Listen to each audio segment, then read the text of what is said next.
Bonjour et bienvenue sur ce premier tutoriel CSS qui va vous apprendre à lier une feuille de style à un fichier XHTML. Alors pour ce faire, j'ai d'abord créé un fichier XHTML, qui est ici, et que je vais vous présenter avec mon navigateur web. Donc en fait, il s'agit juste d'un titre suivi d'un paragraphe. Donc vous pouvez constater que pour le moment, il n'y a aucune présentation.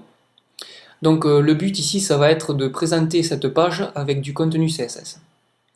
Alors pour cela, je vais d'abord ouvrir mon fichier avec mon éditeur de texte. Et maintenant, nous allons voir les différentes méthodes d'intégration de code CSS. Alors en tout, il y en a 3 de méthodes. Alors pour rigoler, on va commencer par la méthode bourrin. C'est de mettre en fait du code CSS à l'intérieur d'une valise. Donc par exemple, ce titre, je vais essayer de le mettre en rouge. Alors pour cela, il faut que je localise ma balise. Ici, c'est la balise H1. Et à l'intérieur, je vais y glisser l'attribut style. Voilà. Et dans cet attribut, pour valeur, je vais y mettre mon code CSS. Donc ici, c'est la propriété color et la valeur red. Donc j'enregistre, je rafraîchis ma page, et là je vois que c'est plus joli, qu'il y a mon titre en rouge. Donc déjà, ça c'était pour la première méthode, la méthode bourrine. Donc on va effacer, et je vais vous présenter une méthode un peu plus propre. C'est d'écrire en fait le CSS à l'intérieur de la balise head. Donc là, il faut créer une autre balise, la balise style,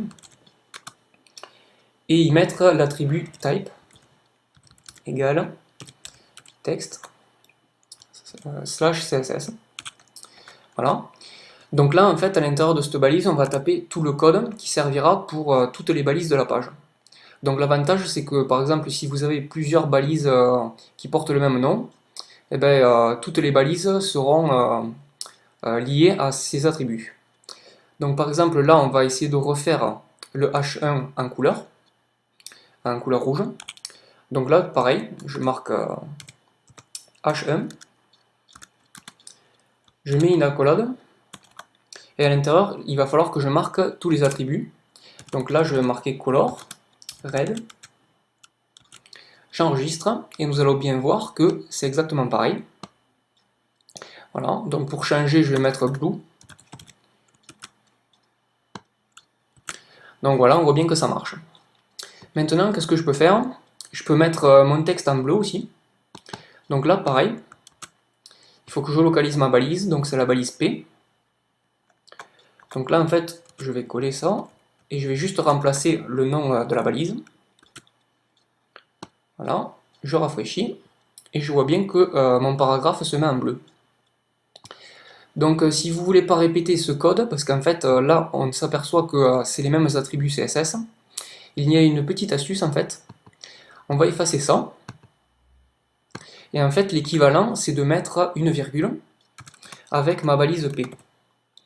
Donc j'enregistre, et vous pouvez voir que c'est exactement pareil. Donc voilà, ça c'était pour la deuxième méthode, la méthode par intégration dans le head. Maintenant on va voir la méthode en fait la plus propre de toutes, c'est d'écrire notre CSS à l'intérieur d'un fichier CSS à part. Donc pour cela, on va créer un nouveau fichier, un fichier .css. Donc ce fichier, je vais l'appeler design.css, et je vais l'enregistrer à côté de mon fichier XHTML, comme ceci.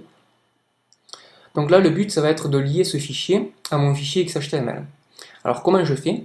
Il faut que j'aille dans mon head et que je marque une nouvelle balise. C'est la balise link. Alors moi, je l'ai déjà enregistré, parce que je suis un gros flemmard. Donc faites comme moi, en fait, il faut juste copier cette balise. Et en fait, à chaque fois, il faut juste changer le chemin qui pointe vers le fichier CSS.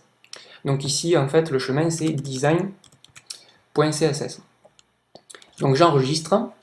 Et ce qu'on peut faire, en fait, c'est refaire l'exemple qu'on a fait tout à l'heure. Donc là, il s'agissait de mettre le titre en rouge.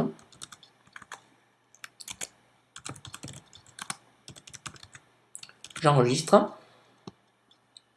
Et quand je rafraîchis, hop, je vois que mon fichier CSS est bien lié à ma page XHTML. Maintenant, ce qu'on peut faire, c'est cibler une balise à l'intérieur d'une autre balise. Donc vous allez me dire, oula, je comprends pas ce qu'il dit. Donc par exemple, si j'ai envie de cibler que cette balise strong à l'intérieur de ce paragraphe, eh bien, il suffit en fait de marquer ceci. Donc là, je vais marquer P. Et en fait, je ne vais pas séparer par une virgule, mais je vais marquer strong directement. Donc là, en fait, ça va cibler sur la balise strong qui est à l'intérieur des paragraphes. Donc j'enregistre. Et là, je vois bien qu'il y a mes strong qui se mettent en rouge.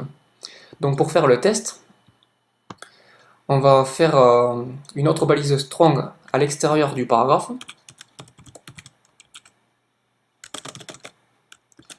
Et normalement, ce strong ne va pas se mettre en rouge. Voilà.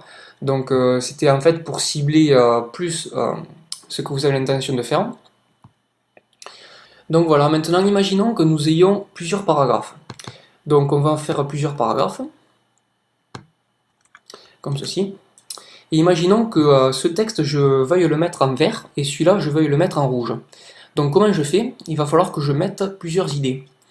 Donc il y a une idée, c'est un identifiant, qui s'écrit à l'intérieur de la balise. Donc ici, je vais marquer rouge, par exemple. J'aurais pu marquer Toto, ou je sais pas quoi. Et ici, je vais marquer bleu. Bon, on avait dit vert. Voilà. J'enregistre, et en fait là c'est le même principe. À la place de marquer le nom de la balise, je vais marquer le nom de l'identifiant. Donc là on va marquer rouge.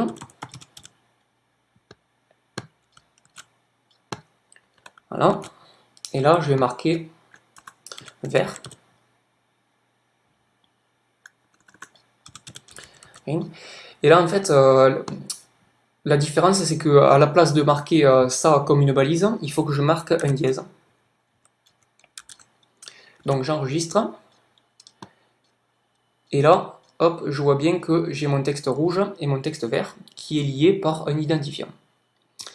Voilà, donc si comme d'habitude vous avez des questions, n'hésitez pas à poster un commentaire sur le site et j'y répondrai au plus vite. Merci et à bientôt.